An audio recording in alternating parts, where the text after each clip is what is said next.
In a world that once demanded only survival, something quietly changed inside the human mind, not suddenly, but relentlessly, across hundreds of thousands of years.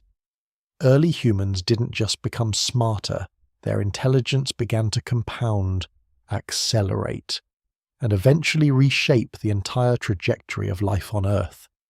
What forced this shift? Was it climate chaos, survival pressure, social complexity, or something deeper hidden in the structure of the brain itself?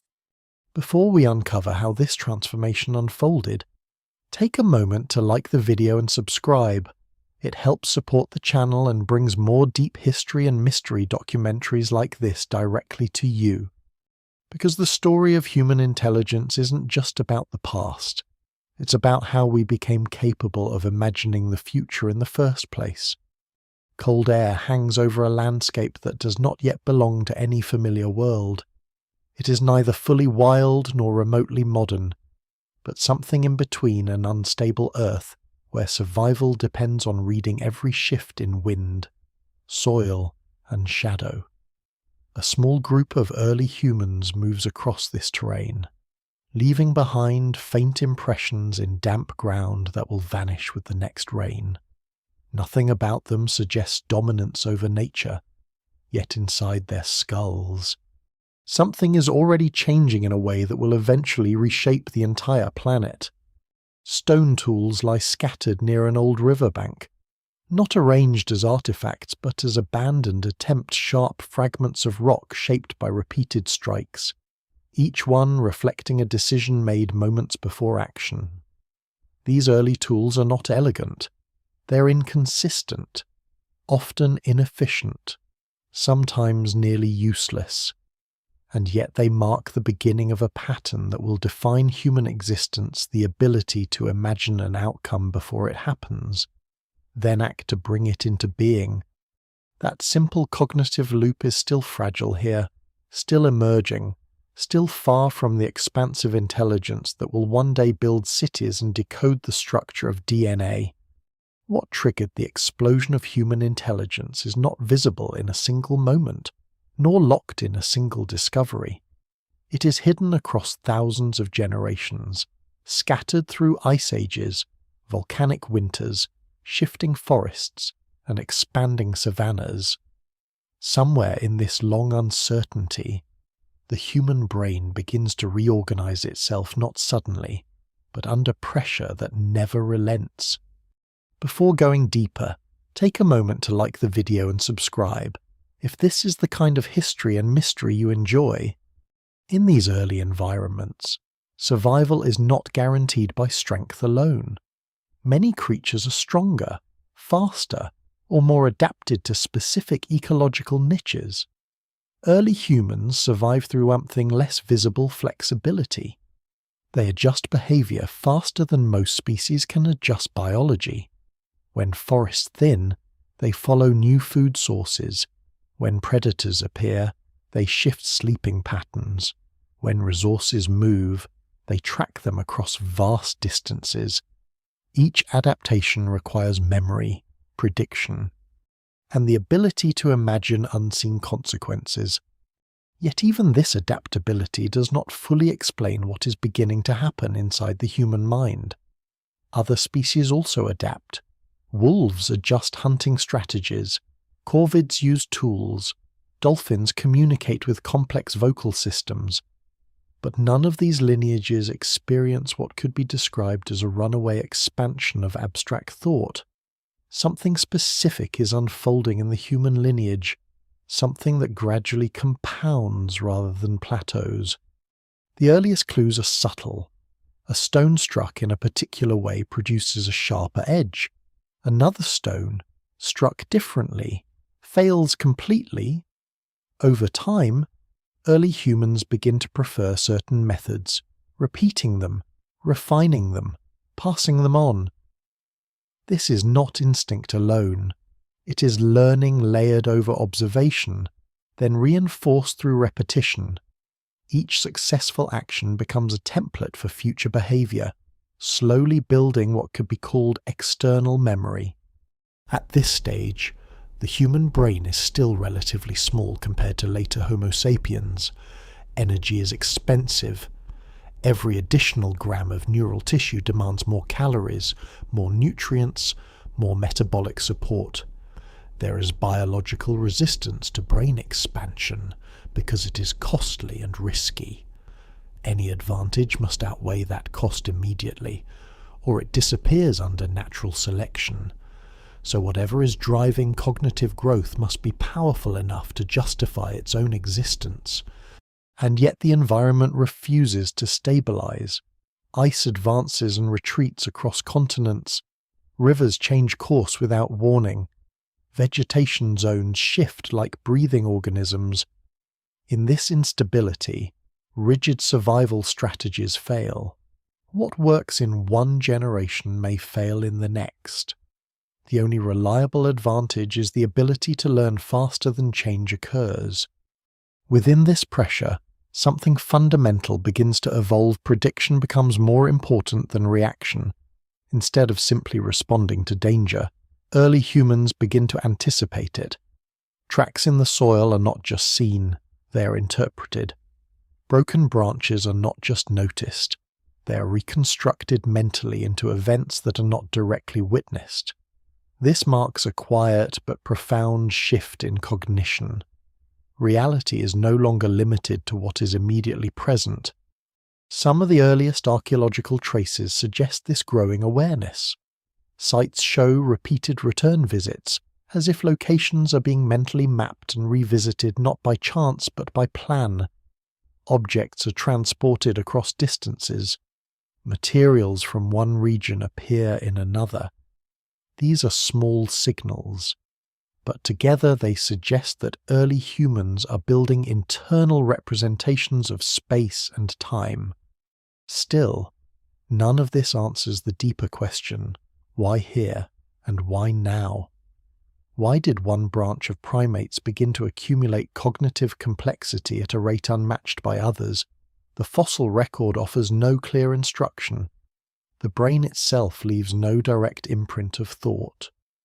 What remains are only indirect shadows tools, bones, fire residues, migration routes. And yet, even in this fragmentary record, a pattern begins to emerge. Cognitive growth does not appear in isolation. It appears in bursts, often coinciding with environmental stress, dietary change, and increasing social demands. Each pressure does not simply challenge early humans, it forces them to think differently. Over time, these forced adjustments accumulate, layering one upon another like sediment turning into rock. What is forming is not just intelligence in the simple sense, but a system capable of reorganizing itself, a mind that does not merely solve problems, but gradually becomes better at becoming better at solving problems. This recursive quality may be the hidden engine behind everything that follows. In the distance of deep time, far beyond the reach of individual lifetimes, this small advantage begins to compound. Slight improvements in planning lead to better hunting outcomes. Better hunting leads to more stable nutrition. More stable nutrition allows slightly larger brains. Larger brains enable more complex planning. The cycle reinforces itself, slowly at first, then with growing momentum. Nothing in this early stage looks explosive. There is no sudden leap, no single defining moment. Instead, there is accumulation, quiet, relentless accumulation across landscapes that no longer exist. And beneath it all, a mystery remains unresolved. The human brain is not just growing, it is changing in kind. It is becoming something that can imagine what does not yet exist and eventually, something that will reshape existence itself. The river shifts course again, as it has done countless times before, carving a new path through sediment that remembers older climates. Early humans follow it without understanding that they are tracking not just water, but the history of entire landscapes being rewritten beneath their feet. In these changing environments, survival depends on noticing patterns that last only briefly where animals migrate, where fruit ripens, where stone fractures cleanly under pressure. Nothing is permanent long enough to be relied upon without memory, and memory itself is beginning to evolve into something more structured, more usable, more shared. At this stage, the human brain is still constrained by biology. It is expensive to maintain and slow to develop in childhood. Yet despite these limitations, it is doing something unusual. It is not merely storing experiences, it is organizing them. A remembered successful hunt is not just recalled, it becomes a guide for future action. A failed attempt is not just forgotten, it becomes a warning encoded in behavior. This is where intelligence begins to shift from reactive survival toward predictive strategy. In the background, the climate continues its restless cycle. Ice sheets advance and retreat across northern latitudes, pushing ecosystems southward and then pulling them back again. Forests fragment, merge, disappear, and reappear in slightly different forms. For early humans, this is not a stable world to master, but a shifting one to interpret. Every generation inherits a different version of Earth, slightly altered from the one before. In such conditions, rigid instinct becomes a disadvantage. Flexibility becomes survival.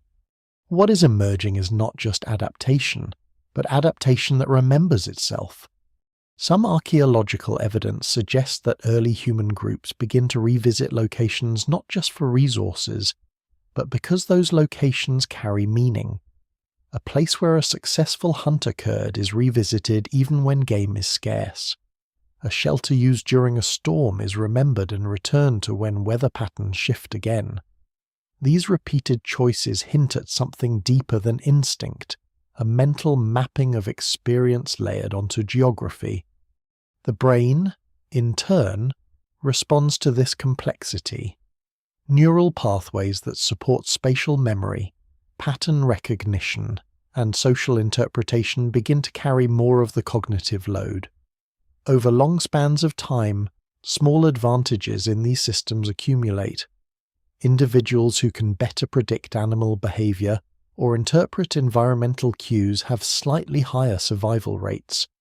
Those small differences, multiplied across generations, begin to reshape the population. Yet intelligence alone does not fully explain the trajectory. Other species also develop specialized cognition without experiencing runaway expansion. What distinguishes the human lineage is not just intelligence, but interconnected intelligence. Minds that do not remain isolated. Social living begins to intensify during this period. Early human groups are not large by modern standards, but they are large enough to introduce complexity. Within a group, individuals must recognize others, remember relationships, track alliances, and anticipate behavior. This creates a cognitive environment where survival is no longer just about reading nature, but about reading other minds. Deception becomes possible. So does cooperation. So does teaching. Even simple gestures begin to carry layered meaning. A warning signal is not just a sound, it is a shared understanding of danger. A successful hunt is not just personal achievement, it is distributed knowledge. Those who can communicate effectively increase the survival chances of the entire group, which in turn increases their own genetic continuation. Communication, even in its earliest form, becomes a powerful evolutionary force. Still, there is no evidence that language as we understand it exists yet, but something foundational is taking shape: structured vocalization, repeated signals, learned associations between sounds and outcomes. These protoforms of communication are unstable, variable, and context-dependent, yet they lay the groundwork for something far more transformative. Meanwhile, tool use becomes more refined. Stone tools are no longer just accidental outcomes of striking rocks. In some sites, there is evidence of deliberate selection of raw materials. Certain stones are preferred over others because they fracture predictably. This suggests not just intelligence, but accumulated knowledge transmitted across time. Transmission is the key shift. Knowledge that survives beyond a single individual begins to behave like an external system. It does not die with the brain that created it. It continues, mutates, improves. This is where culture begins not as art or symbolism, but as survival information passed between minds. And once culture exists, even in its most primitive form, evolution gains a second channel. No longer is change limited to biology alone. Behavior itself becomes heritable, not through genes, but through learning. This dual inheritance system creates a feedback loop that gradually accelerates cognitive development. Still, everything remains fragile. A small environmental disruption can erase entire groups. A drought, a volcanic winter, a shift in migration routes, any of these can collapse local populations. Intelligence is not yet protection against extinction. It is merely a tool for slightly improving odds. But even in this fragility, something important is happening. The brain is beginning to externalize itself, not in machines or writing, but in shared understanding. Experience is no longer fully private. It is becoming distributed across individuals. At the same time, subtle anatomical changes continue. The brain reorganizes its internal connectivity.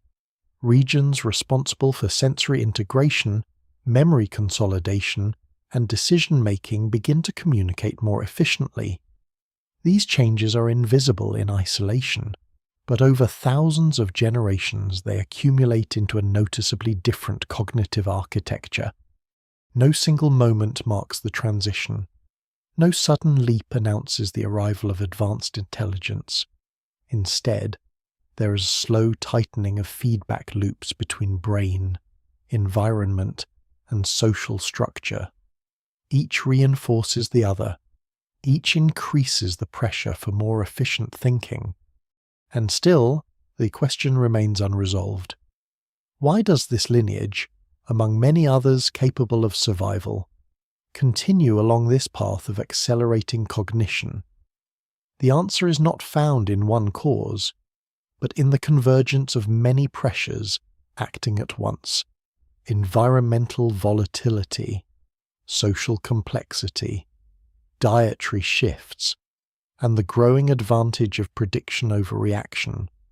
In the silence of deep time, these pressures do not shout, they accumulate. And accumulation, when sustained long enough, begins to look like transformation. A vast cold front moves across the horizon, swallowing familiar hunting grounds beneath a shifting veil of ice and wind. For early human groups, this is not a single event but a recurring reality climate behaving like a restless system, with no intention of stability.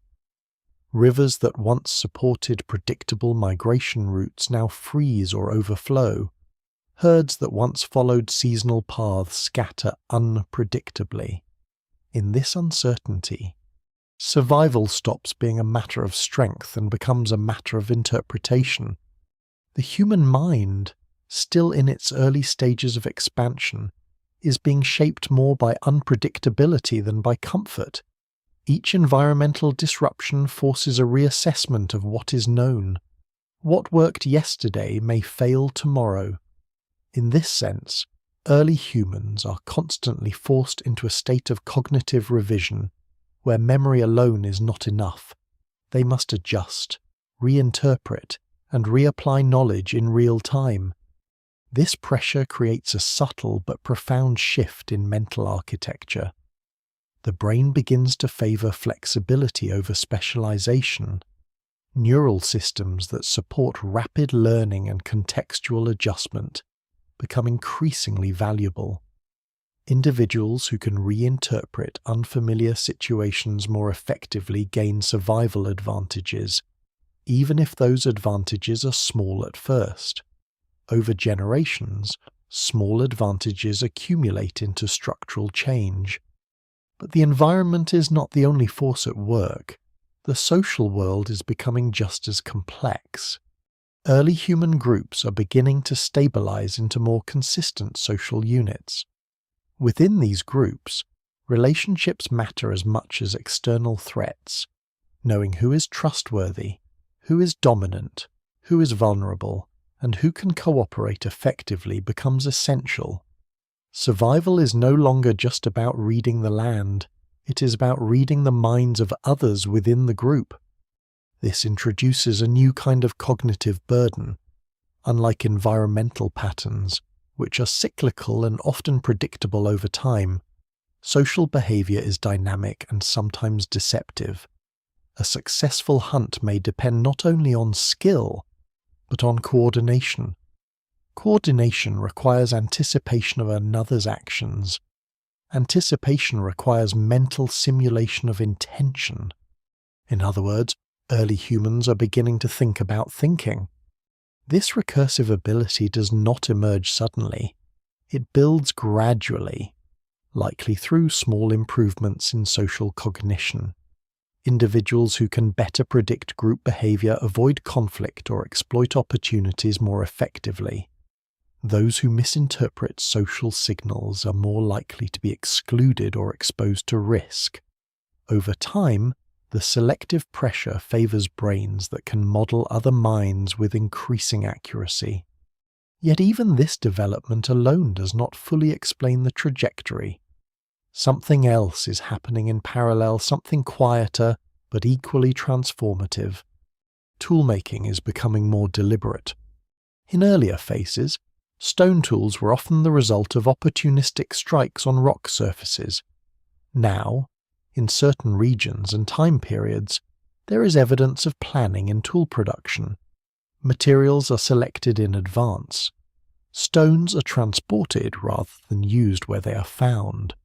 Shapes begin to show consistency across groups, suggesting shared understanding of function. This consistency implies more than individual intelligence. It suggests communication of technique. Even without fully developed language, there must be some form of instruction or imitation strong enough to preserve method across time and individuals. Knowledge is no longer confined to personal experience. It is beginning to circulate. This circulation of knowledge creates a powerful feedback loop. The more knowledge is shared, the more valuable communication becomes. The more communication improves, the more complex knowledge can become.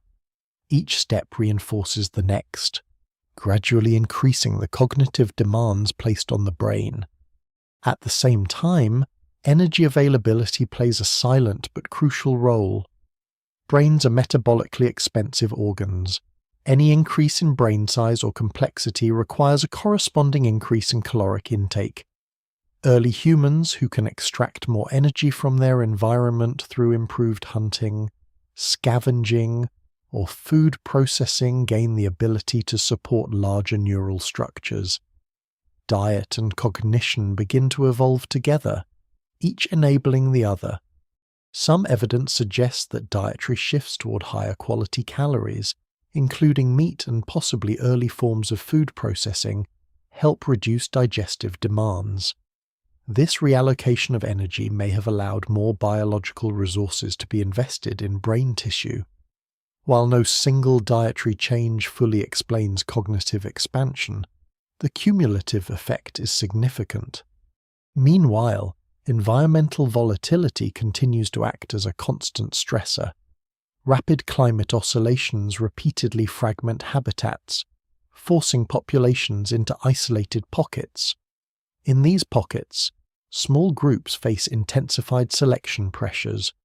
When populations are reduced, advantageous traits, however, minor can become amplified more quickly across generations.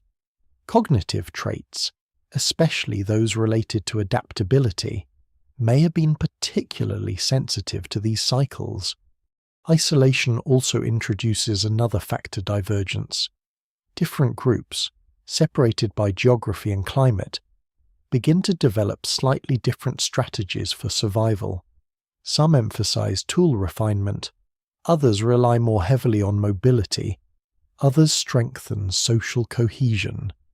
Each strategy selects for slightly different cognitive strengths, contributing to a broader diversity of mental adaptations within the species. But despite this diversity, a unifying trend persists. Across all groups, intelligence is becoming more integrative.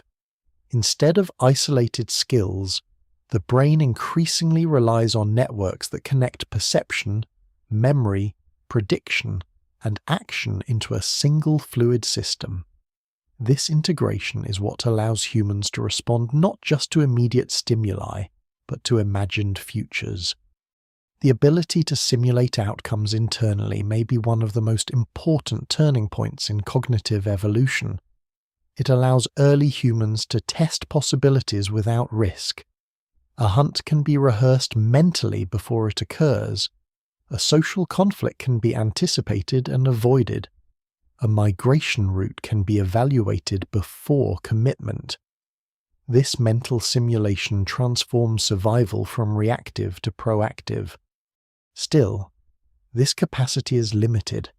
It is fragile, inconsistent, and likely uneven across individuals. But even in its early form, it introduces a revolutionary advantage. Reality is no longer the only environment humans inhabit. An internal world of possibilities is beginning to take shape. And once that internal world exists, evolution gains access to something unprecedented imagination as a survival tool. A fractured landscape stretches under a shifting sky, where light changes faster than the land itself. Early humans move through it with increasing familiarity, but not control. Every step still carries uncertainty. Every distant sound could signal opportunity or danger. Yet something is different now. Their survival is no longer guided only by instinct or immediate reaction. It is increasingly shaped by anticipation. In earlier times, intelligence was mostly about responding to what was present. Now, it is beginning to reorganize around what might happen next. This shift is subtle in the archaeological record, but profound in its implications. Campsites show repeated patterns of return. Tool-making sites suggest preparation rather than improvisation. Food sources are not only consumed where they are found, but sometimes transported, stored, or shared. These behaviors imply planning beyond the immediate moment, even if that planning is still fragile and inconsistent.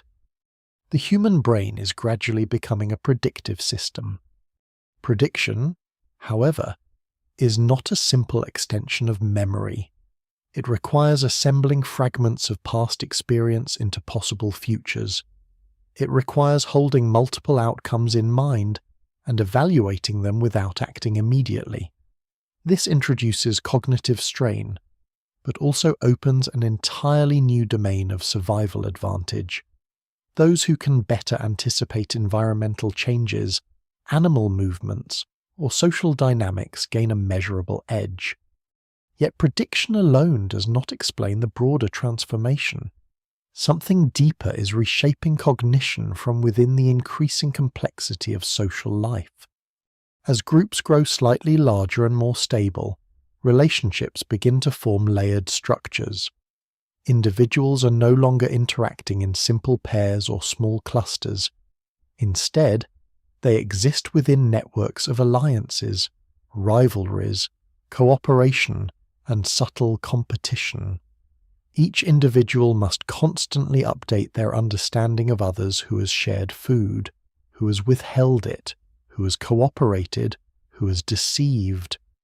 This creates what modern researchers often refer to as social intelligence pressure, though in reality it is far older than any terminology used to describe it. The mind must now track not just behavior, but intention behind behavior. This requires a leap in cognitive modeling. It is no longer enough to recognize patterns in nature. One must recognize patterns in other minds. The consequences of this shift are far-reaching.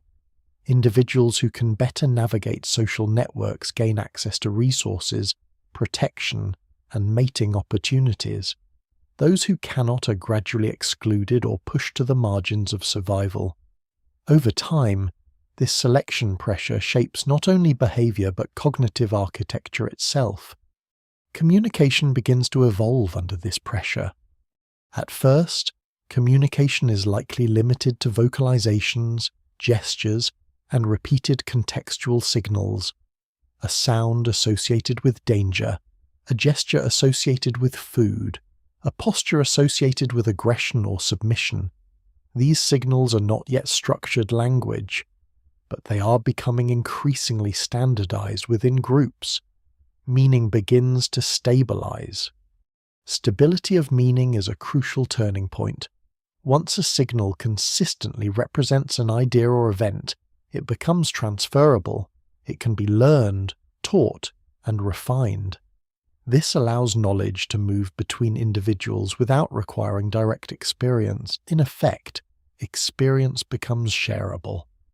This shared experience fundamentally changes the pace of cognitive evolution.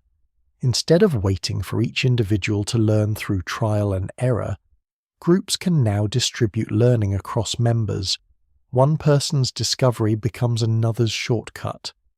Survival information begins to accumulate across generations rather than reset with each death. Meanwhile, toolmaking continues its quiet but steady refinement. Stone tools in certain regions show increasing standardization.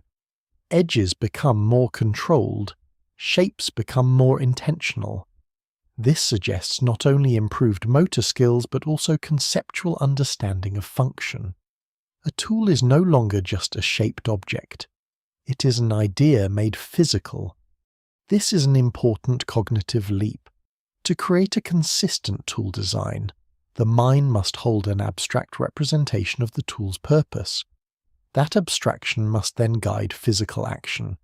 In other words, thought and action are becoming more tightly integrated. Energy availability continues to play a supporting role in this transformation. As early humans incorporate more calorie-dense foods into their diets, including increased meat consumption, and possibly early processing techniques like pounding or slicing, more metabolic energy becomes available for brain development. The brain, already expensive, benefits from any increase in energy efficiency. But energy alone is not enough. It must be directed, and direction is increasingly provided by environmental instability. Fluctuating climates continue to reshape ecosystems. In some regions, forests give way to open grasslands. In others, dry periods fragment once continuous habitats. These shifts force repeated migration and adaptation. Each migration introduces new challenges, unfamiliar predators, new food sources, different terrains. Cognitive flexibility becomes essential. Within these repeated cycles of disruption and adaptation, a feedback loop begins to form. Environmental change demands cognitive flexibility. Cognitive flexibility improves survival. Improved survival allows more individuals with flexible cognition to reproduce. Over time, the trait becomes more widespread. Yet even this cycle does not fully capture the complexity of what is unfolding. There is another layer emerging beneath it, the ability to imagine alternatives. Unlike prediction, which is based on likely outcomes, imagination allows for unlikely or entirely novel possibilities. It allows the mind to construct scenarios that have never been directly experienced. This ability is initially small and unstable, but it fundamentally expands the scope of cognition. With imagination, early humans are no longer limited to what has happened before. They can begin to consider what could happen instead. This shift may be one of the quiet foundations of what will eventually become symbolic thought, storytelling, and abstract reasoning. But at this stage, it is still primitive. It appears only in fragments, brief moments of behavioral experimentation, occasional innovations in tool use, or unusual solutions to environmental problems. Still, the trajectory is clear. Intelligence is no longer just reacting to the world. It is beginning to reshape how the world is mentally represented. And once representation becomes flexible, evolution no longer acts only on survival. It begins to act on thought itself. A cold dawn spreads across an open plain where the wind carries traces of distant storms. Herds move slowly in the distance, their patterns no longer entirely predictable, as if the land itself is refusing to repeat yesterday's order.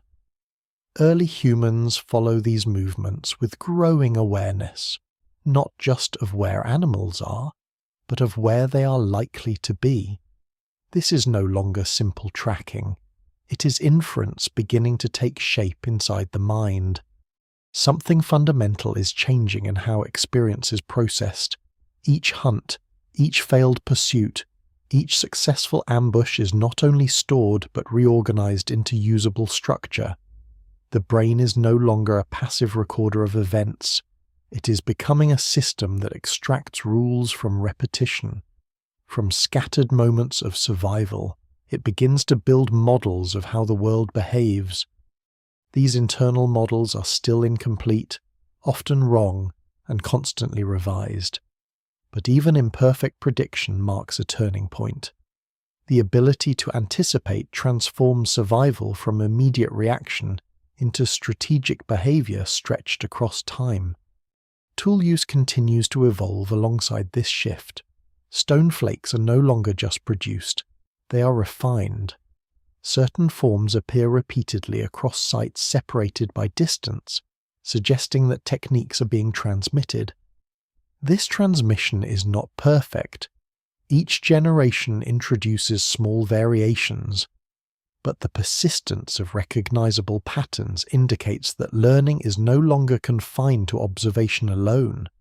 It is becoming structured. The implications are profound. Once knowledge can be shared, it begins to accumulate rather than reset. Each generation inherits not only biology, but fragments of culture methods, preferences, learned behaviors that outlast individual experience. This accumulation creates a second layer of evolution, operating alongside genetic change but moving faster, adapting more fluidly. In parallel, the social world becomes increasingly demanding. Early human groups, even if still relatively small, are no longer simple aggregates of individuals. They are structured systems of relationships. Within them, status matters, cooperation matters, memory of past interactions matters. A single individual must constantly adjust behavior depending on who is present, who is absent, and who remembers what. This creates a cognitive environment that rewards mental modeling of others. To survive socially is to track intentions, anticipate reactions, and sometimes conceal one's own. The mind is pulled into a continuous balancing act between cooperation and competition. In this environment, intelligence is not just useful, it becomes essential. At the same time, something quieter but equally important is happening in the background of biology. The brain itself is slowly reorganizing. Neural networks involved in sensory integration, memory consolidation, and decision-making begin to operate with greater coordination. This does not happen suddenly. It unfolds over vast spans of time, driven by small advantages in learning speed and adaptability. Each incremental improvement reinforces the next. A slightly better memory improves hunting success. Better hunting improves nutrition. Improved nutrition supports brain development. Enhanced brain development improves learning capacity. The cycle loops, gradually tightening, Yet none of this would matter without environmental pressure. The world remains unstable. Climate oscillations continue to reshape habitats, ice advances and retreats, forests expand and contract, and resource availability shifts unpredictably. Stability is rare enough that reliance on fixed behavior becomes dangerous. In this context, cognitive flexibility is not just an advantage, it is survival insurance. One of the most significant developments during this period is the increasing importance of coordination. Hunting larger game or defending against predators requires synchronized action. Coordination demands shared understanding, even if that understanding is rudimentary. Individuals must align their behavior with others in real time. This necessity pushes communication forward. Vocal signals become more varied, gestures become more precise. Context begins to shape meaning in consistent ways.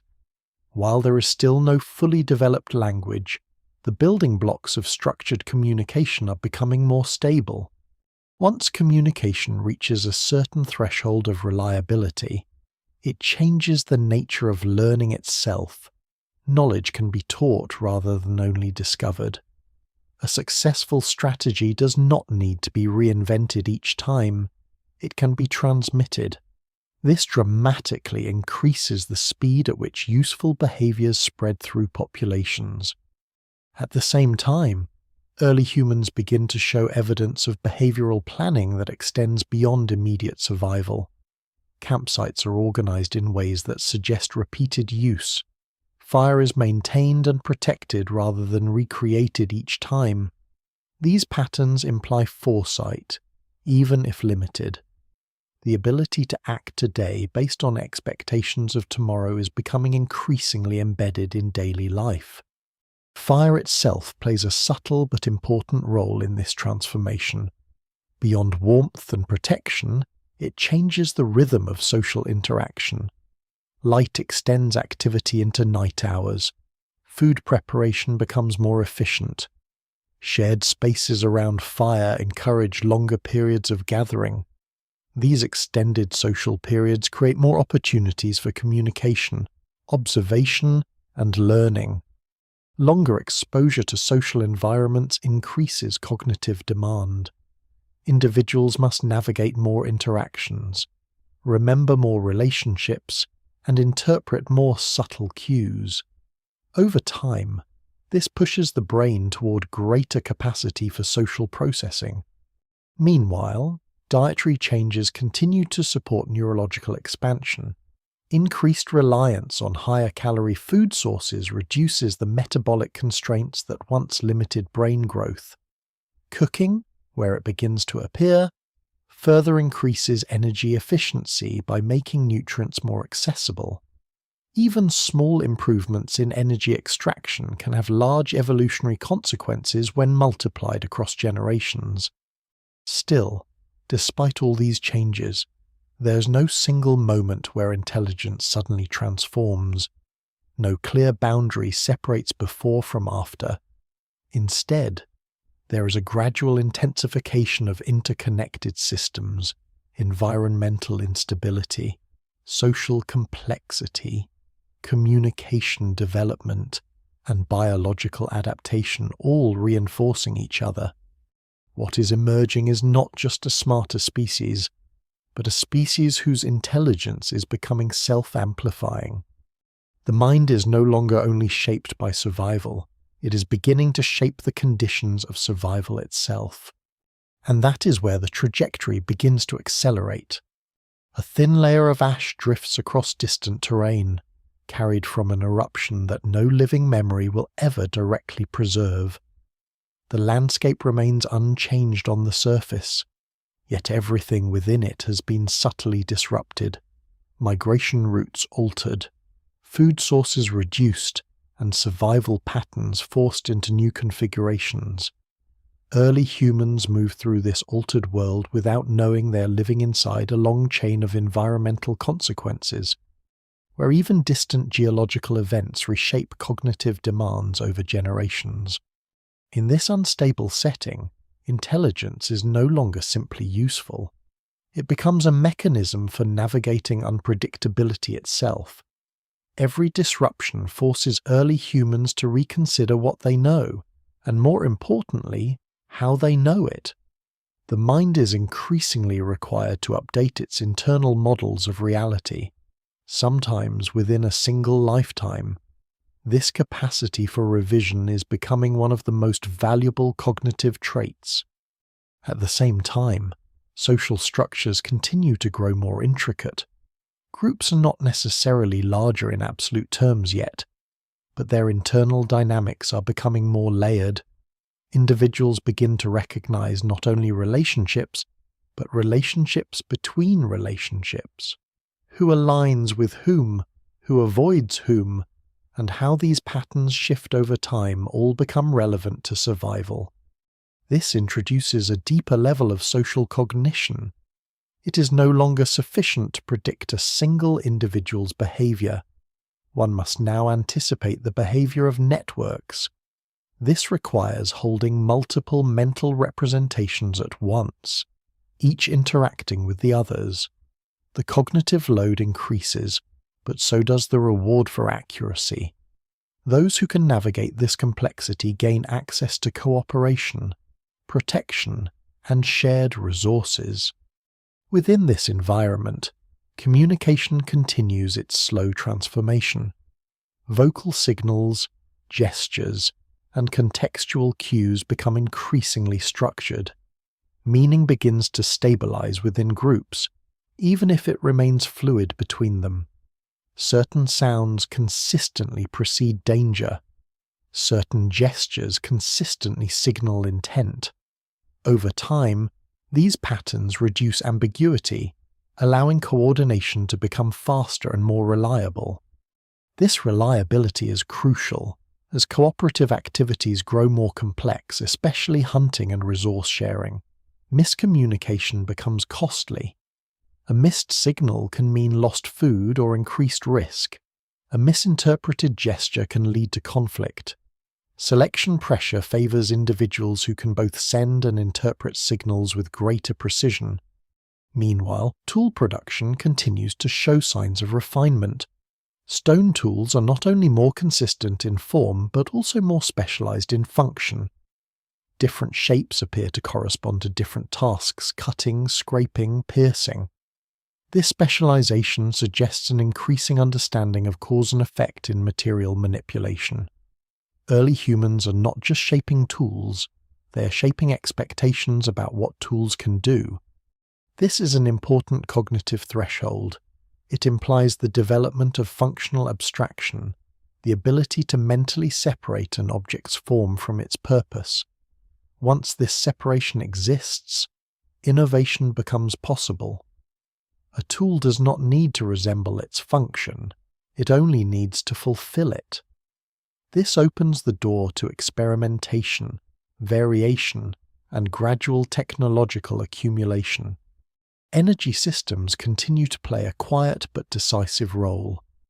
Diets that incorporate more nutrient-dense resources support increased brain maintenance. Even small improvements in caloric efficiency can sustain slightly larger or more active neural networks. Over time, this creates room for more complex cognitive processing, especially in areas related to planning and social interpretation. Environmental instability remains the constant background pressure driving these changes. Climate oscillations continue to fragment ecosystems, forcing repeated adaptation.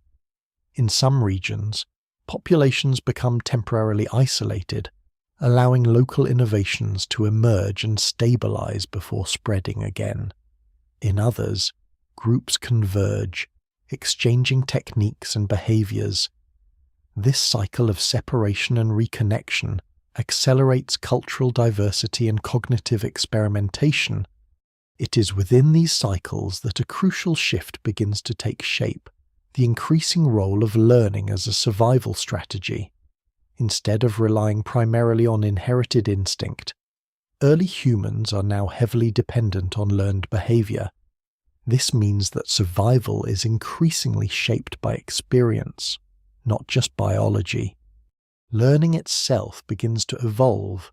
It becomes faster, more flexible, and more socially embedded. Individuals learn not only from direct experience, but from observing others. This observational learning dramatically increases the speed at which useful behaviors spread through populations. A successful technique discovered by one individual can now influence many without direct interaction. This creates a powerful evolutionary shortcut. Instead of waiting for genetic changes to spread across generations, beneficial behaviors can propagate within a single generation. The result is a rapid acceleration in cultural evolution, which begins to outpace biological evolution in certain domains. Still, the brain remains the central limiting factor. Its structure determines what can be learned, how quickly it can be processed, and how effectively it can be transmitted. Subtle changes in neural organization begin to favor integration linking perception, memory, and decision-making into more unified processes. This integration allows for faster responses and more complex reasoning. At the same time, early forms of foresight become more stable. Planning is no longer limited to immediate needs. It begins to extend into seasonal cycles, migration patterns, and social expectations. The ability to mentally project forward in time allows early humans to prepare for conditions that do not yet exist but are anticipated with increasing accuracy. Yet even this growing sophistication is not evenly distributed. Cognitive abilities likely vary across individuals and groups, influenced by genetics, environment, and social learning opportunities. Some individuals become particularly adept at innovation or leadership, while others specialize in cooperation or observation. This emerging diversity of cognitive roles strengthens group survival as a whole. And beneath all of this complexity lies a deeper transition that is still only partially visible in the record. The human mind is beginning to build internal representations that are no longer tied strictly to immediate reality. It is starting to construct models that can be shared, refined, and passed on. This is not yet full symbolic thought, but it is moving in that direction. Reality is becoming something that can be mentally rearranged. And once reality can be rearranged inside the mind, it can eventually be reshaped outside it. A dry wind moves through an open valley where distant herds leave faint traces of motion across the horizon.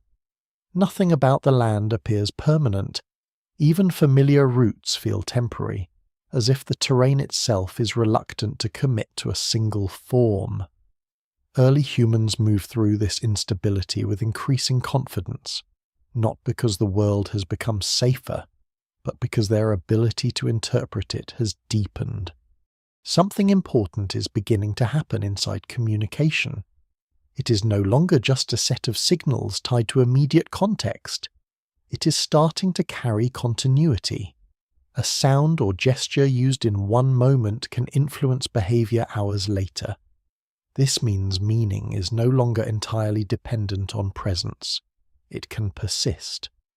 This persistence marks a turning point.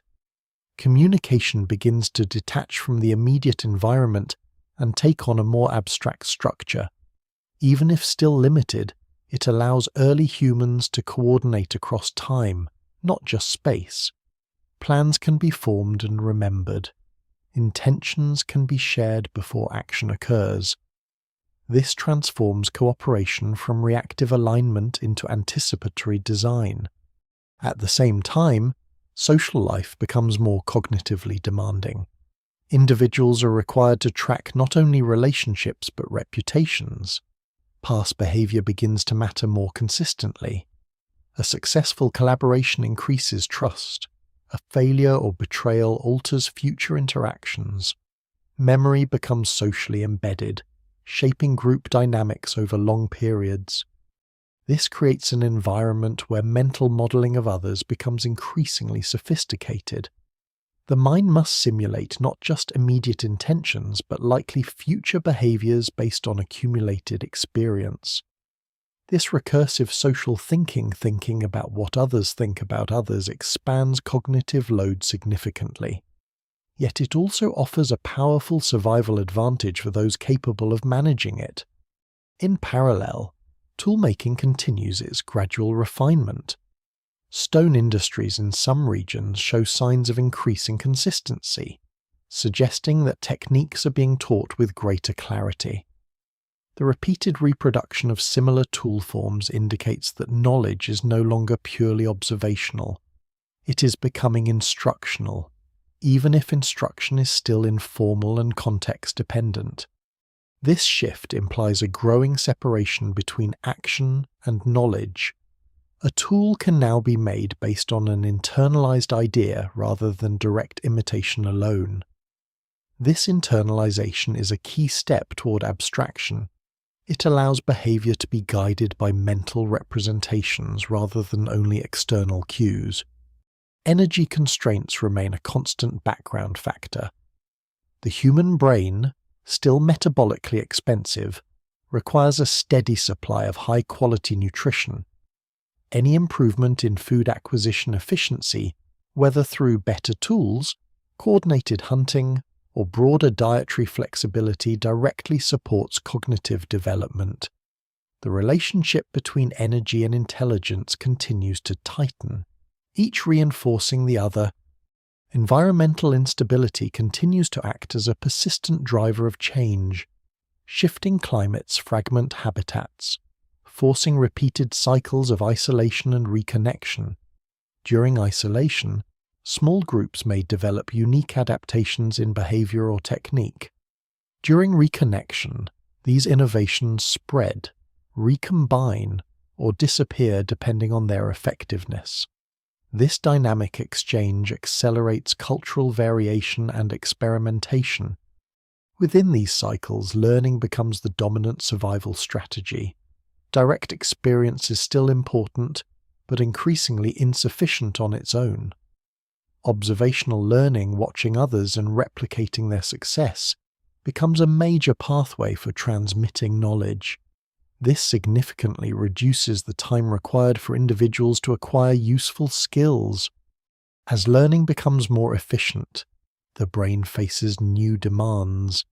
It must not only store information but organize it in ways that allow rapid retrieval and application. This leads to subtle improvements in memory integration and pattern recognition. Experiences are no longer isolated events. They are linked into networks of understanding. At the same time, early signs of planning beyond immediate necessity become more visible. Food resources may be tracked across seasonal cycles. Movement patterns may be anticipated rather than simply followed.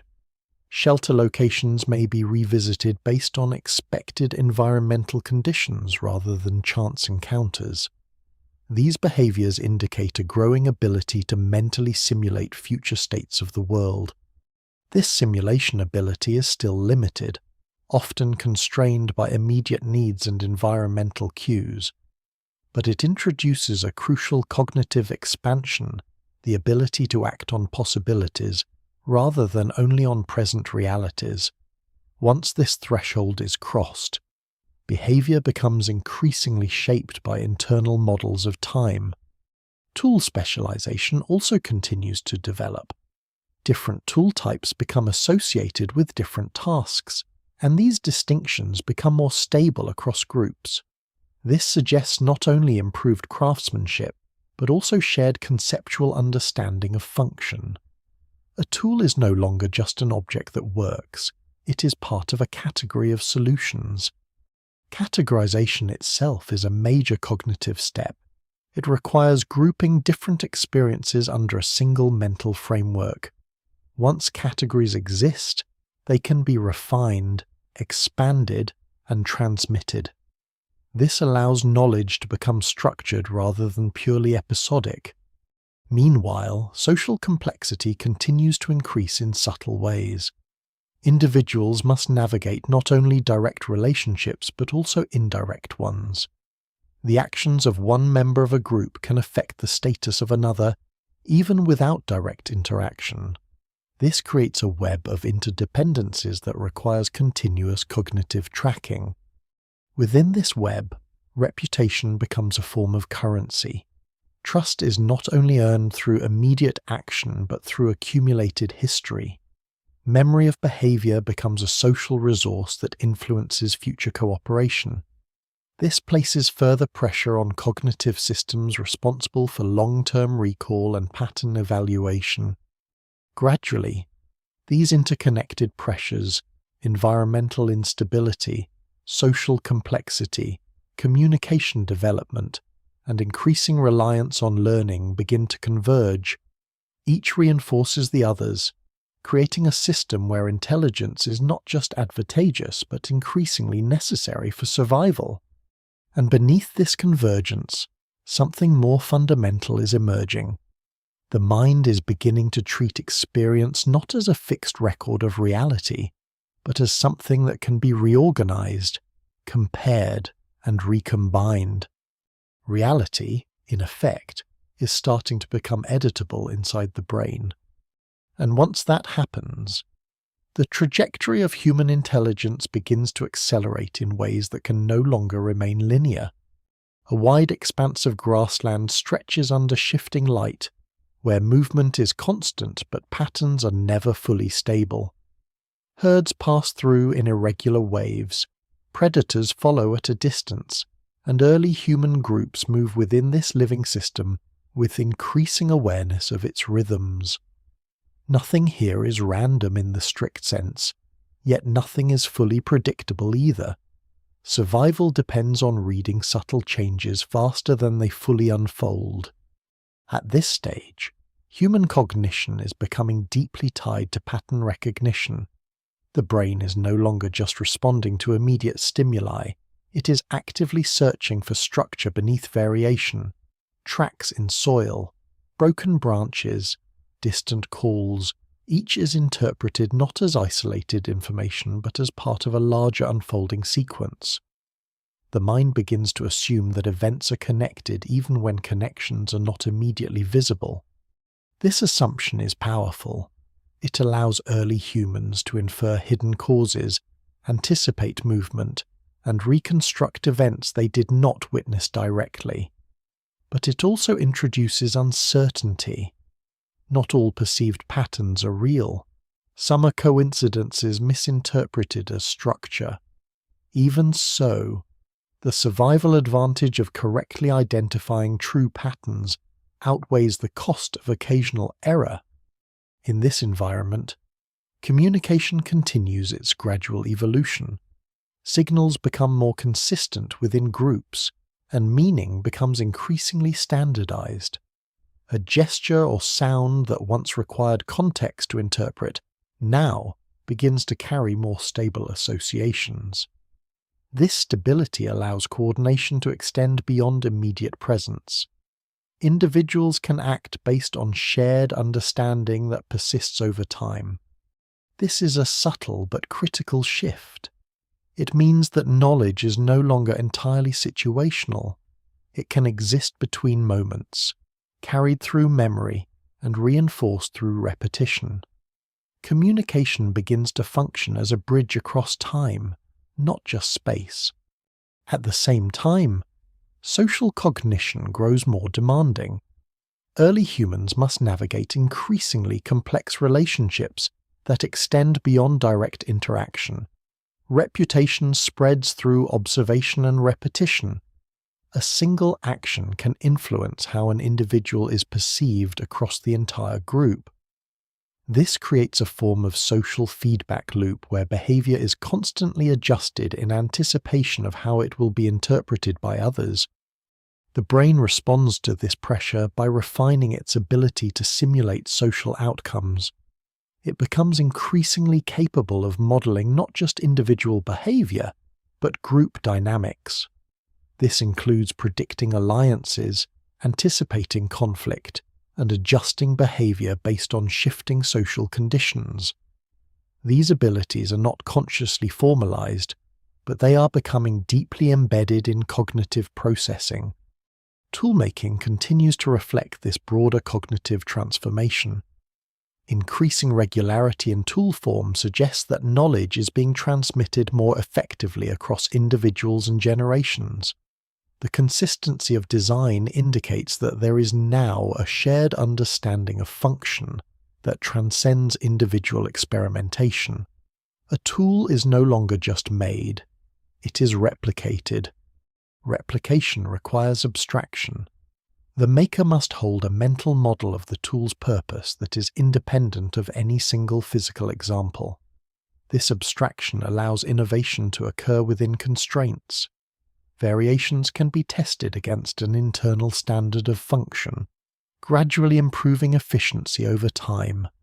Energy availability remains a crucial constraint on all of this development. The brain's metabolic demands require reliable access to high-quality nutrition. As early humans expand dietary flexibility and improve food processing techniques, more energy becomes available for cognitive maintenance. Even slight increases in efficiency can support incremental growth in neural capacity. Environmental variability continues to provide the pressure that drives these changes forward. Climatic fluctuations repeatedly alter ecosystems, forcing adaptation in cycles. During stable periods, knowledge accumulates and spreads. During unstable periods, only flexible strategies survive. This alternation between stability and disruption accelerates both biological and cultural evolution. Within these cycles, learning becomes increasingly central to survival. Experience is no longer sufficient on its own. The ability to learn from others becomes just as important as direct interaction with the environment. Observational learning allows skills and knowledge to spread rapidly, reducing the time required for individuals to adapt to new conditions. This creates a new kind of evolutionary advantage. Groups that share information more effectively can adapt more quickly than those that rely solely on individual trial and error. Over time, this advantage shapes not only behavior, but cognitive architecture itself. Memory systems become more integrated, allowing experiences to be stored in ways that support generalization. Instead of isolated events, the brain begins to organize information into patterns that can be applied across different contexts. This improves decision-making and reduces the cognitive cost of navigating familiar challenges. At the same time, early forms of foresight continue to develop. Individuals begin to anticipate not only immediate outcomes but longer sequences of events. This includes planning for resource availability, seasonal changes, and social interactions. Even if imperfect, this ability to project forward in time represents a significant expansion of cognitive scope. Importantly, this projection is not limited to direct experience. The mind begins to construct scenarios that extend beyond what has been personally observed. These constructed scenarios are still grounded in reality, but they allow for exploration of possibilities that have not yet occurred. This is a foundational step toward imagination as a structured cognitive tool. Social systems continue to evolve alongside these cognitive changes. Trust becomes increasingly important in maintaining cooperation. Repeated interactions reinforce expectations about behavior. Over time, individuals develop reputational identities that influence how they are treated within the group. These reputations are not fixed. They're constantly updated based on new information. This dynamic system requires continuous cognitive monitoring, further increasing the demands placed on memory and social reasoning systems. As all of these factors interact, environmental instability, social complexity, communication refinement, energy availability, and expanding learning capacity. The trajectory of human intelligence begins to show signs of acceleration. Each factor reinforces the others, creating a tightly interconnected system of feedback loops. And within this system, the most important transformation is becoming clearer. The human mind is no longer just adapting to the world. It is beginning to anticipate it. A cold horizon shifts slowly as seasons fold into one another, not in predictable rhythm but in uneven pulses that reshape entire ecosystems. Early humans move through this changing world with increasing confidence, but also increasing dependence on something that cannot be seen directly: accumulated knowledge. Survival is no longer only about individual experience. It is about what a group collectively remembers. At this point in the unfolding story of intelligence, memory is becoming one of the most powerful forces in human survival. Not memory in the narrow sense of recalling events, but structured memory patterns of behavior, environmental cues, and social expectations that persist across time.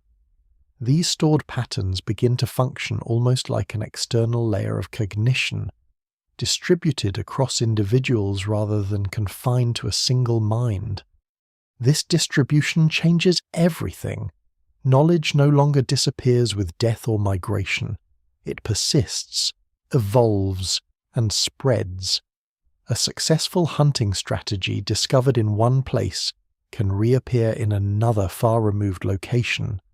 A useful tool design can persist across generations, even if its origin is forgotten. The mind is no longer an isolated unit of intelligence. It is becoming part of a larger network. Within this network, communication plays an increasingly central role. Signals that were once purely situational now begin to carry layered meaning. A sound may indicate danger, but also urgency, direction, or even social status depending on context. This layering requires more sophisticated interpretation, and in turn encourages more precise expression. Communication begins to self-organize toward clarity. At the same time, social structures deepen. Individuals are no longer simply interacting within small, stable groups. They are navigating overlapping relationships that shift over time. Alliances form and dissolve. Cooperation may be temporary or long-term depending on circumstance. Each individual must continuously update their understanding of the social landscape. This creates an environment where cognitive modeling of others becomes increasingly complex. The brain must track not only behavior, but consistency of behavior over time. A single action is no longer enough to define trust or threat. Patterns of actions become more important. This shift pushes social intelligence into a more advanced form, one that relies heavily on memory integration and predictive simulation. Toolmaking continues its steady progression. In some regions, the repetition of specific tool forms suggests that instruction is becoming more structured. While still likely informal, there is evidence of consistent replication across groups. This implies that knowledge is being transmitted with increasing fidelity. The idea of a tool is now as important as the object itself. This separation between idea and object is a crucial cognitive development. It means that humans are beginning to operate with internal representations that are stable enough to guide repeated action. Once an idea can persist independently of immediate perception, it becomes a building block for more complex reasoning systems. Energy remains a limiting but enabling factor. The brain's growing demands require consistent access to high-quality nutrition. Even modest improvements in food processing, dietary diversity, or cooperative hunting efficiency can significantly impact cognitive potential. The relationship between energy and intelligence becomes more tightly coupled, each influencing the trajectory of the other. Environmental instability continues to provide the external pressure that drives adaptation. Shifting climates fragment habitats, forcing repeated cycles of isolation and reconnection. During isolation, groups develop localized innovations. During reconnection, those innovations spread, compete, and combine. This dynamic process accelerates both biological and cultural change. Within these cycles, learning becomes the dominant survival mechanism. Direct experience is still essential, but increasingly insufficient on its own. Observational learning allows individuals to acquire knowledge without direct trial and error. This dramatically increases the speed of adaptation and reduces risk. As learning becomes more efficient, cognitive systems must evolve to manage increasing amounts of information. Memory is no longer just storage, it becomes organization. Experiences are grouped, categorized, and linked into broader frameworks. This allows humans to generalize from specific cases and apply knowledge in new situations. At the same time, foresight becomes more stable and extended. Early humans begin to anticipate not only immediate consequences, but longer sequences of events tied to environmental and social cycles. Planning becomes more common, even if still limited in scope. This ability to project forward in time allows for more strategic behavior. Importantly, this projection is increasingly decoupled from direct experience. The mind can now construct scenarios based on recombination of past events. These constructed scenarios are not exact memories, but synthesized possibilities. This represents a major step toward imaginative cognition. Social systems continue to intensify this cognitive evolution. Reputation becomes increasingly important in determining access to resources and cooperation. Trust is no longer based on single interactions but on accumulated behavioral patterns. This requires continuous monitoring of social information and long-term memory integration. In such an environment, deception detection also becomes more important. The ability to recognize inconsistencies in behavior provides a survival advantage. This adds another layer to social cognition. Not only must individuals understand others, but they must evaluate the reliability of the information they receive about others. All of these pressures, environmental instability, social complexity, communication refinement, energy constraints, and expanding learning capacity begin to converge more tightly. The system is no longer just evolving in parallel streams. It is becoming interconnected, with each component reinforcing the others. And within this convergence, a subtle but decisive transformation is underway. The human mind is beginning to treat information not just as experience, but as something that can be reorganized, recombined, and improved. In other words, intelligence is beginning to learn how to reshape itself. A wide, silent expanse stretches beneath shifting skies, where distant herds move like shadows across a living map that no one can fully see at once. Early humans navigate this world with increasing sophistication, not because the world has become simpler, but because their understanding of it has become layered. What was once a direct relationship between perception and action is now mediated through memory, anticipation, and interpretation. At the core of this transformation lies a quiet restructuring of the brain's internal wiring. Cognitive processes that once operated in relatively isolated ways, perception, memory, decision-making, are becoming more integrated. Instead of separate systems reacting independently, there is a growing coordination between them. Sensory input is increasingly filtered through memory. Decisions are increasingly shaped by prediction. Experience is increasingly organized into patterns rather than isolated events. This integration does not happen suddenly. It emerges gradually through small advantages in survival and learning. Individuals who can more quickly connect past experience with present conditions make better decisions. Those who can better anticipate outcomes avoid risks and secure resources more efficiently. Over time, these small advantages accumulate across generations, reshaping the cognitive landscape of the species. In parallel, social complexity continues to deepen. Early human groups are no longer simple collections of individuals cooperating only when necessary. They are becoming structured networks of relationships, where past interactions influence present behavior in increasingly consistent ways. Trust, memory, and expectation begin to form the backbone of social life. Within these networks, the ability to interpret intention becomes critical. A gesture or action is no longer understood only at face value.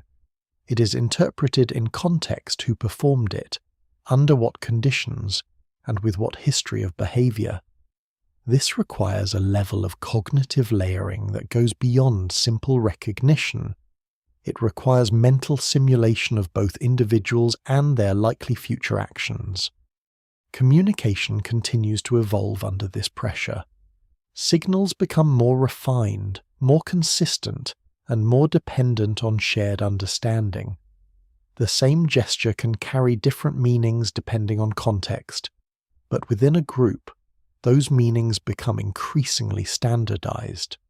This standardization allows coordination to scale beyond immediate presence, enabling more complex group activities.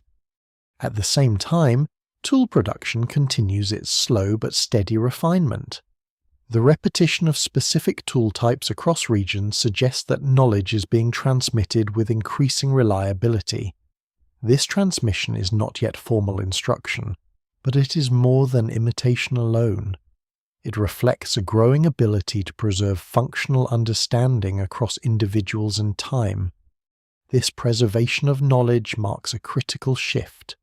It means that experience is no longer fully tied to the individual who generated it. Instead, it becomes part of a shared cognitive environment. A useful innovation can persist long after its originator is gone, carried forward through repetition and adaptation. Energy constraints remain a defining factor in this entire system. The brain, still metabolically expensive, requires consistent access to high-quality nutrition. As dietary flexibility increases and food processing improves, more energy becomes available for cognitive maintenance and growth. This does not directly cause intelligence to increase, but it removes constraints that would otherwise limit it. Environmental instability continues to act as the external force shaping these internal changes. Fluctuating climates repeatedly reshape habitats, forcing early humans into cycles of adaptation. During stable periods, knowledge accumulates. During unstable periods, only flexible strategies survive. This alternation accelerates both biological and cultural evolution. Within these cycles, learning becomes increasingly central. Direct experience is no longer sufficient on its own. Observational learning allows knowledge to spread rapidly through groups, reducing the time required for adaptation. A single successful behavior can propagate across a population without each individual needing to rediscover it independently. As learning becomes more efficient, the brain must develop better systems for organizing and retrieving information. Memory is no longer a simple archive. It becomes a structured network of associations. Experiences are linked together based on similarity, context, and outcome. This allows individuals to generalize from past events and apply knowledge in new situations. At the same time, foresight continues to expand. Early humans begin to mentally simulate sequences of events that extend beyond immediate perception. These simulations are still grounded in experience, but they allow for planning across longer timescales. Food storage, seasonal movement, and coordinated group behavior all become more feasible as a result. Importantly, this ability to simulate future scenarios is becoming increasingly flexible. The mind is no longer limited to replaying past experiences in slightly modified form. It can begin to construct new combinations of known elements. This recombination of experience is a crucial step toward more advanced forms of imagination. Social cognition also continues to evolve in parallel. Individuals must now navigate not only direct relationships, but indirect networks of influence. Reputation spreads through observation and communication, shaping how individuals are treated even in the absence of direct interaction. This creates a constantly shifting social landscape that requires continuous cognitive updating. Within this landscape, deception and trust become more sophisticated. The ability to detect inconsistencies in behavior or to infer hidden intentions provides a significant advantage. This adds another layer of complexity to social reasoning, further increasing cognitive demands. Gradually, all of these pressures converge more tightly. Environmental instability, social complexity, communication refinement, energy availability, and expanding learning capacity begin to reinforce one another in a continuous feedback loop. Each development amplifies the effects of the others. And within this reinforcing system, a deeper transformation is becoming visible. The human mind is no longer just reacting to the world, or even predicting it. It is beginning to construct internal versions of it, models that can be adjusted, tested, and improved. This marks a fundamental shift in the nature of intelligence itself. A thin mist settles over a landscape that feels less like a fixed world and more like a shifting interpretation of one. Early humans move through it with increasing mental clarity, as if something in their perception has sharpened beyond the immediate senses. They're no longer only reacting to what is present. They're increasingly guided by what is absent but expected, what is inferred rather than directly observed. At this stage, cognition is beginning to concentrate around a powerful new capability: abstraction. Experiences are no longer stored as isolated events. They are being stripped of context, reorganized, and reassembled into general principles. A successful hunt is no longer just a memory of one event. It becomes a model for future behavior. A failed attempt is no longer just a loss. It becomes information that reshapes expectation. This shift toward abstraction changes everything about how intelligence operates. Instead of relying solely on direct repetition, the brain begins to generalize. It learns not just what happened, but what tends to happen.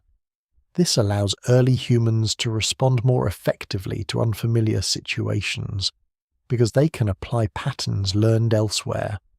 In parallel, social complexity continues to intensify. Groups are now deeply interdependent systems where individual actions ripple outward in unpredictable ways. A decision made by one member can influence the entire group's survival strategy. This interconnectedness requires constant monitoring of social dynamics, including alliances, rivalries, and shifting trust. The brain responds by refining its capacity for social modeling. Individuals begin to maintain increasingly detailed internal representations of others: who they are, how they behave, and how they are likely to act in the future. These models are constantly updated based on new interactions. Social cognition becomes a continuous process rather than a series of isolated judgments.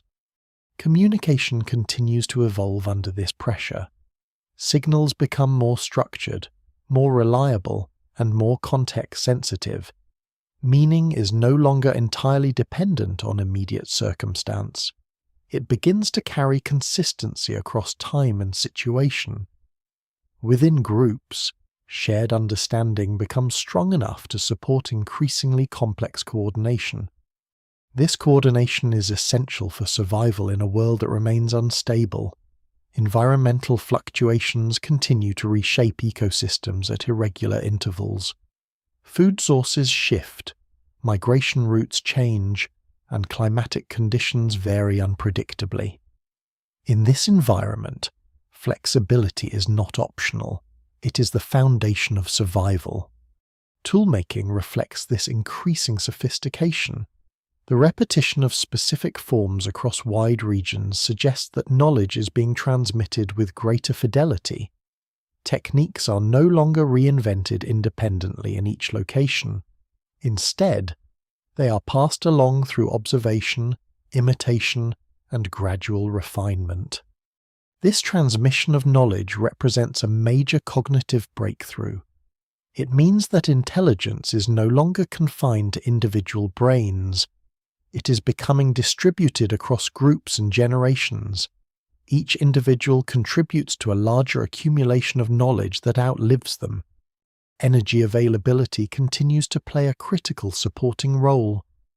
The metabolic demands of the brain require consistent and reliable nutrition.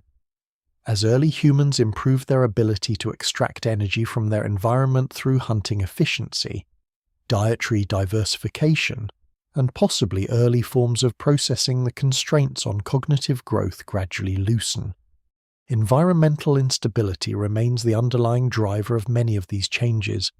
Repeated cycles of disruption force early humans to continuously adapt. During stable periods, knowledge accumulates and spreads.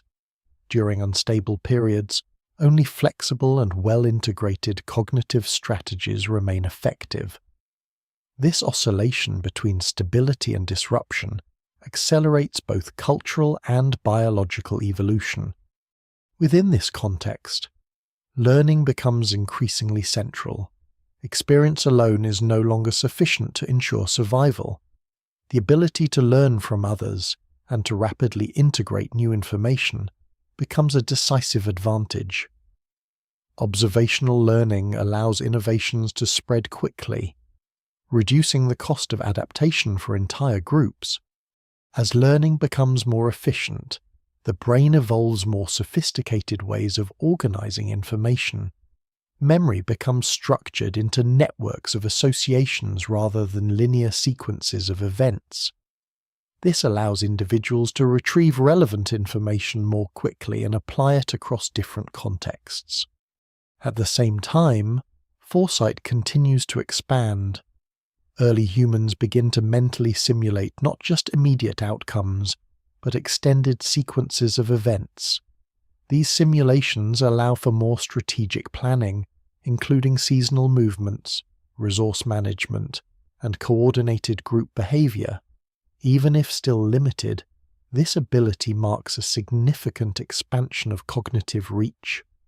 Importantly, these simulations are becoming more flexible. The mind is no longer constrained to replaying past experiences in slightly altered form. It can now combine fragments of experience into novel scenarios. This recombinatory capacity is one of the foundations of imagination as a structured cognitive process. Social systems continue to grow in complexity alongside these developments. Reputation becomes increasingly important in shaping interactions. Trust is no longer based solely on direct experience, but on accumulated behavioral history. This requires continuous tracking and evaluation of social information across time. Within these systems, deception and cooperation evolve together. The ability to mislead others creates pressure for better detection of inconsistency. This dynamic tension drives further refinement of social cognition, increasing the depth and complexity of mental modeling. All of these factors, abstraction, social complexity, communication, energy availability, environmental instability, and learning efficiency are becoming more tightly integrated. Instead of operating independently, they now form a reinforcing system in which each component strengthens the others. And within this system, the nature of intelligence itself is undergoing a subtle but irreversible transformation. The mind is no longer just interpreting reality. It is beginning to construct it internally. A long stretch of fractured terrain lies beneath a sky that no longer behaves in predictable cycles. Seasons blur at the edges. Rain arrives where it once never did. dryness spreads into regions that were once stable. Early humans move through this instability with a growing dependence on something invisible but increasingly reliable shared knowledge carried across minds. At this point, intelligence is no longer just a property of individuals. It is becoming a distributed system. What one person learns does not remain confined to them.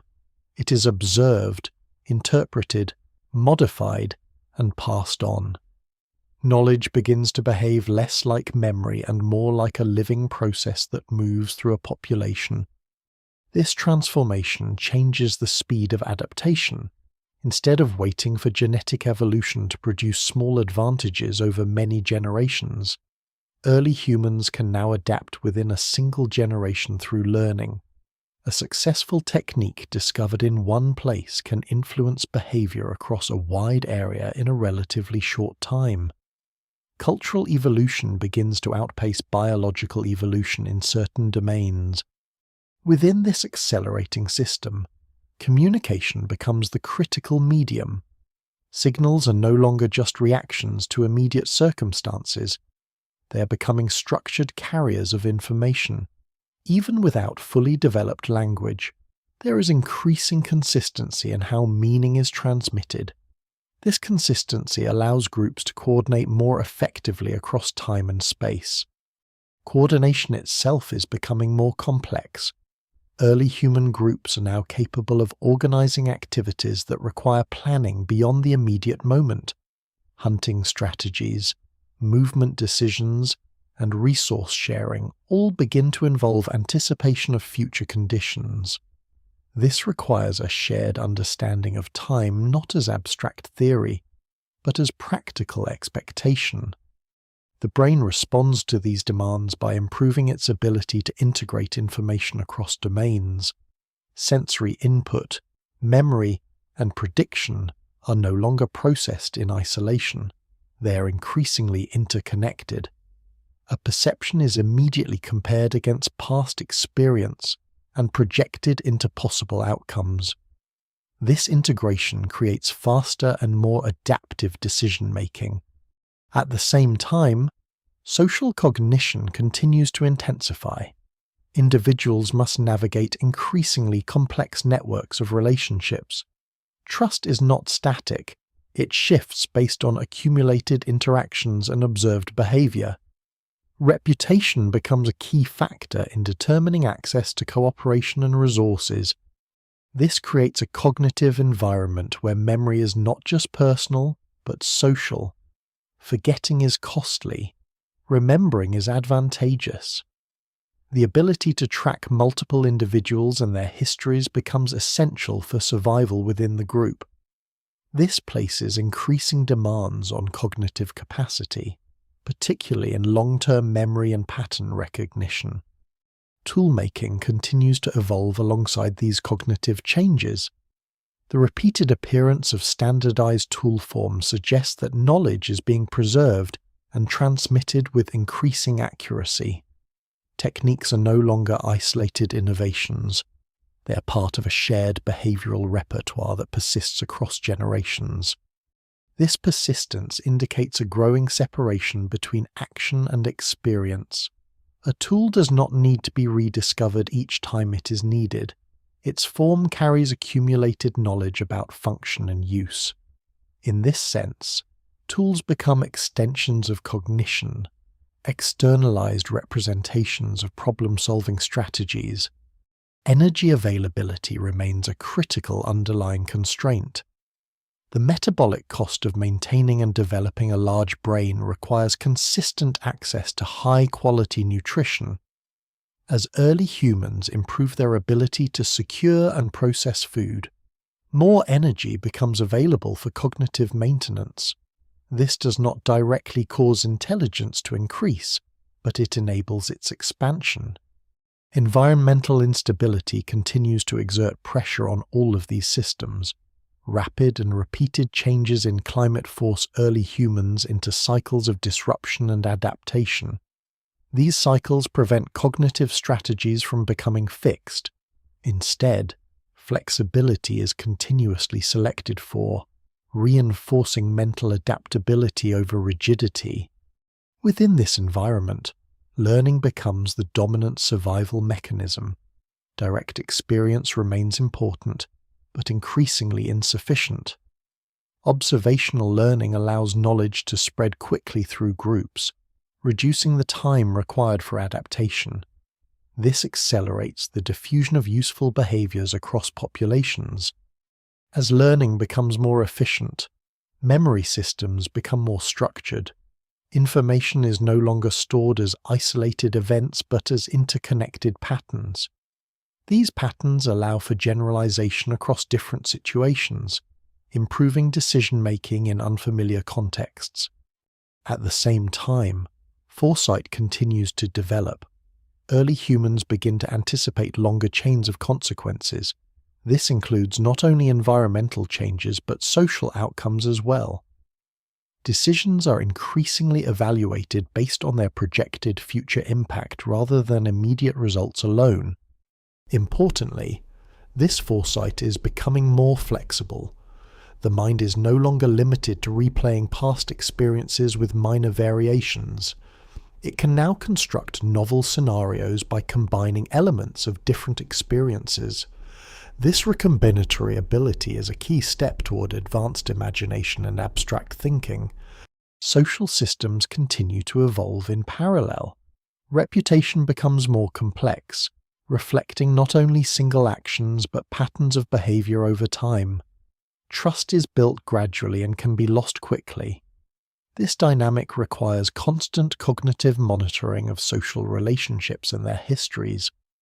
Within these systems, deception and cooperation co-evolve. As individuals become better at misrepresenting intentions, others become better at detecting inconsistencies. This creates a continuous cycle of adaptation in social cognition, further increasing mental complexity.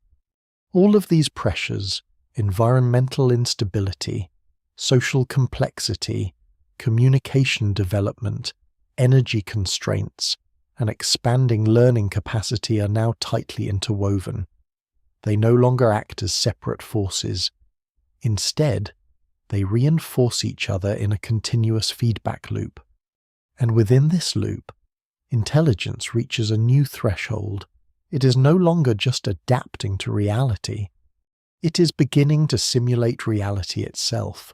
A fractured horizon stretches across a world that no longer settles into predictable form. Ice advances where it once retreated. Forests thin and return in altered shapes. Rivers carve new paths through ground that remembers older climates beneath its surface. Early humans move through this instability with a growing reliance on something that exists entirely inside the mind-constructed models of reality. These internal models are becoming increasingly sophisticated. Instead of reacting directly to the environment, early humans now interpret it through layers of memory and expectation. A track in the soil is no longer just a mark. It is compared against past patterns. A shift in animal behavior is no longer just observed. It is interpreted as part of a broader sequence. The world is being continuously reconstructed inside the brain before action is taken. This reconstruction changes the nature of survival. Decisions are no longer purely immediate. They're increasingly based on projected outcomes. Even if these projections are imperfect, they offer a critical advantage: the ability to act before consequences fully unfold. In a world defined by instability, foresight becomes a form of protection.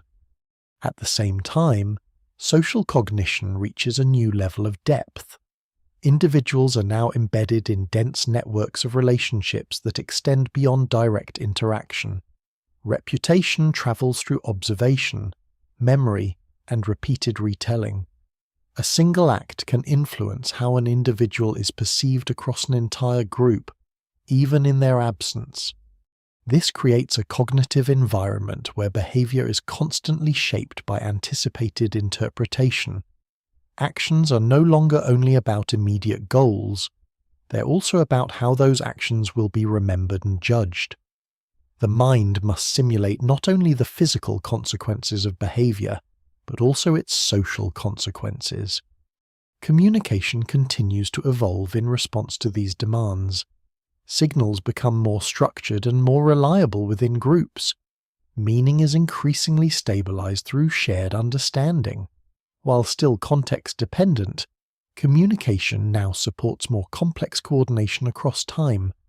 Plans can be shared, remembered, and adjusted collectively. This ability to coordinate across time marks a significant expansion in cognitive capacity. It allows groups to act in anticipation of future conditions rather than solely reacting to present ones. Hunting strategies, migration decisions, and resource management all begin to incorporate foresight as a central component. Toolmaking reflects this same transformation. The repeated and widespread appearance of standardized forms suggests that knowledge is now being transmitted with high fidelity. Techniques are preserved not just through imitation, but through increasingly structured learning processes. The idea of a tool becomes more stable than any individual instance of it. This stability represents a shift in cognition. The mind is no longer limited to processing immediate sensory input.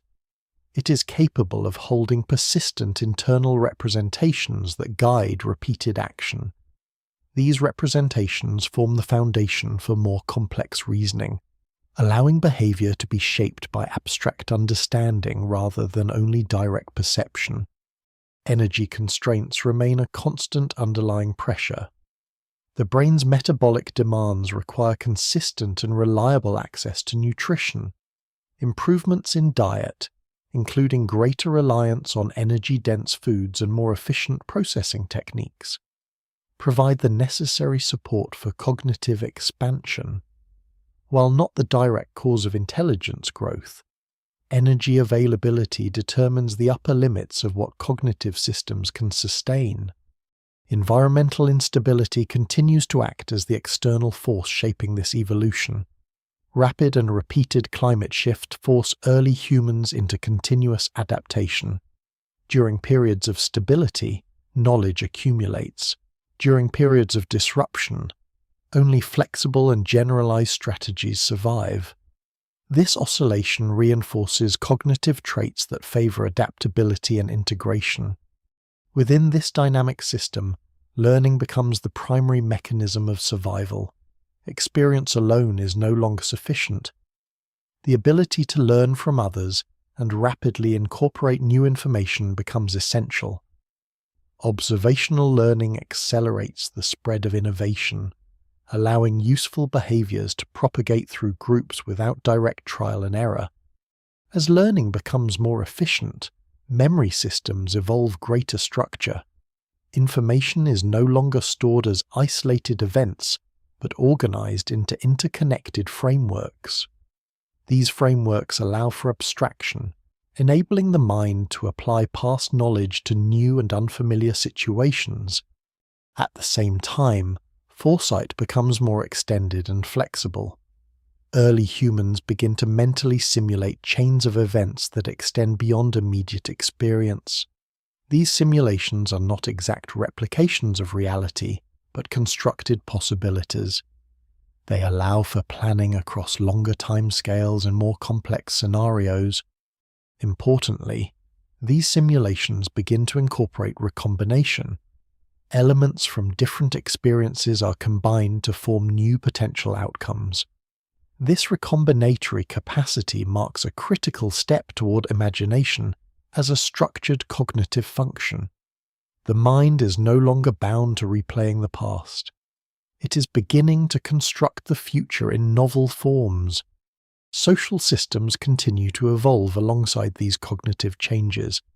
Reputation becomes increasingly nuanced, reflecting patterns of behavior over time rather than isolated actions. Trust is dynamic, constantly updated based on new information. This requires continuous monitoring and evaluation of social relationships. Within these systems, deception and cooperation become more sophisticated.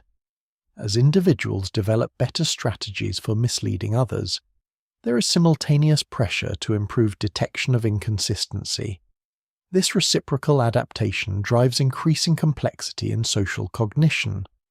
All of these forces, environmental instability, social complexity, communication development, energy constraints, and expanding learning capacity are now deeply interconnected. They no longer operate independently but form a unified system of feedback loops. And within this system, intelligence reaches a critical transition point. The mind is no longer simply responding to reality. It is beginning to generate alternative versions of reality itself. A cold, shifting world unfolds beneath a sky that no longer offers reliable patterns. Seasons arrive unevenly, ecosystems reorganize without warning, and survival becomes less about enduring a stable environment and more about navigating constant transformation. Early humans now inhabit a reality that feels less like a fixed landscape and more like a continuous process of change. Inside the mind, something equally significant is taking shape. Internal models of the world are no longer simple reflections of immediate experience. They are becoming structured systems capable of running what-if scenarios. These mental simulations allow early humans to explore outcomes without physically testing them in the environment. A hunt can be rehearsed internally. A migration path can be evaluated before commitment. A social conflict can be anticipated and adjusted for in advance. This ability marks a decisive shift in cognitive evolution. The brain is no longer only a receiver of information. It is becoming a generator of possible futures. At the same time, social complexity continues to intensify. Early human groups are now deeply interwoven systems where each individual's actions can influence many others across time. Reputation spreads beyond direct observation, shaped by memory and communication within the group. A person is no longer defined only by what they do, but by what others remember and interpret about what they do. This creates a social environment where perception becomes almost as important as action itself. Behavior is constantly adjusted in anticipation of how it will be interpreted. The mind must therefore simulate not only environmental outcomes, but social outcomes as well. Every decision carries multiple layers of consequence.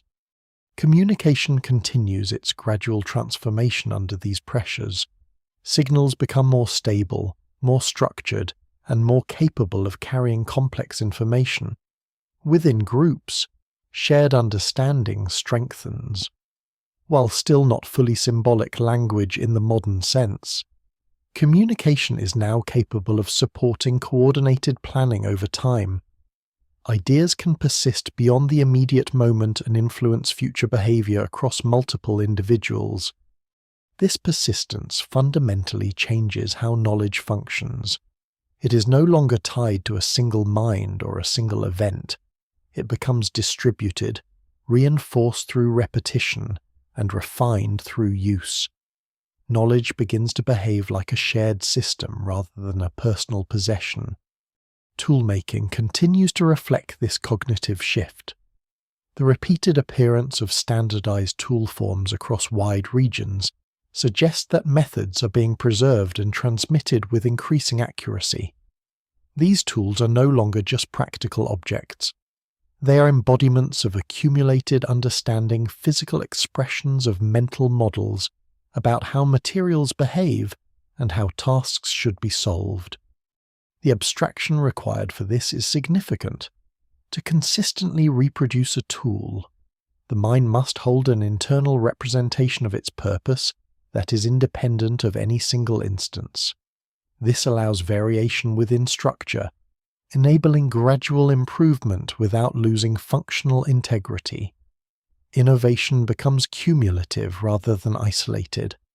Energy constraints remain a fundamental boundary condition. The brain's metabolic demands require a steady supply of high-quality nutrition. As early humans develop more efficient ways of obtaining and processing food, more energy becomes available for maintaining and expanding cognitive capacity. This does not directly generate intelligence, but it enables the biological infrastructure that supports it. Environmental instability continues to act as the driving force behind these developments.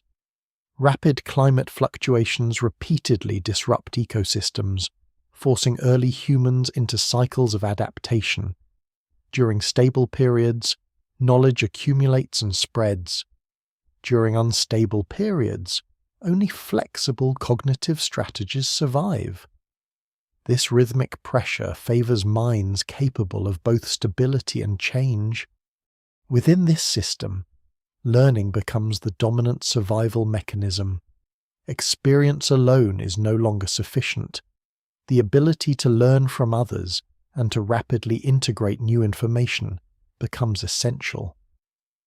Observational learning allows behaviors and innovations to spread quickly through populations, accelerating adaptation without requiring genetic change. As learning becomes more efficient, memory systems evolve greater organization.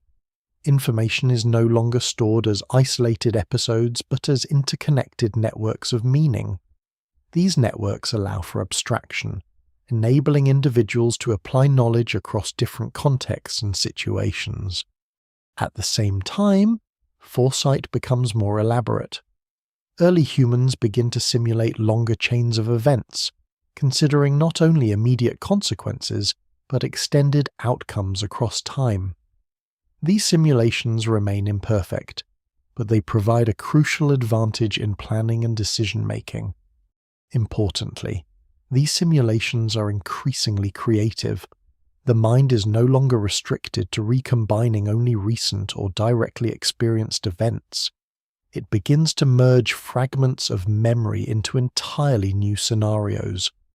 This recombinatory imagination allows for exploration of possibilities that have never been directly encountered. Social cognition continues to evolve in parallel.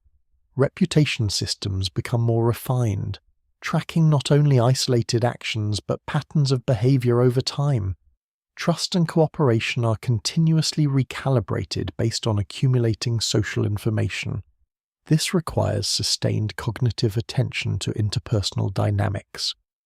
Within this environment, deception and cooperation evolve together. As individuals become more capable of misrepresenting intentions, others become more skilled at detecting inconsistencies. This dynamic tension drives further refinement of social intelligence, increasing the complexity of mental modeling. All of these forces are now tightly interlinked: environmental instability, social complexity, communication development, energy availability, and expanding cognitive capacity form a single interconnected system of feedback loops. Each component amplifies the others, accelerating the overall trajectory of intelligence. And at the center of this convergence, a defining threshold is now in view. The mind is no longer only interpreting reality. It is beginning to construct reality in advance of experience. A vast, uncertain world stretches outward, where nothing holds still long enough to become fully predictable. Ice retreats in one region while advancing in another. Rivers change direction. Forests fracture into isolated pockets and then reconnect again in new forms. Early humans move through this instability with a growing dependence on something that cannot be touched or seen directly as shared, evolving intelligence distributed across individuals and generations. Inside the mind, the final stages of a long transformation are taking shape. Internal simulation is no longer a rare or fragile ability. It has become a central function of cognition. Early humans can now construct detailed mental models of environments, social situations, and future outcomes with increasing flexibility. These models are not perfect, but they are powerful enough to guide behavior before reality fully unfolds. This marks a decisive shift in the nature of intelligence.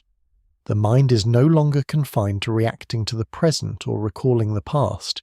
It is now actively generating possible futures and testing them internally.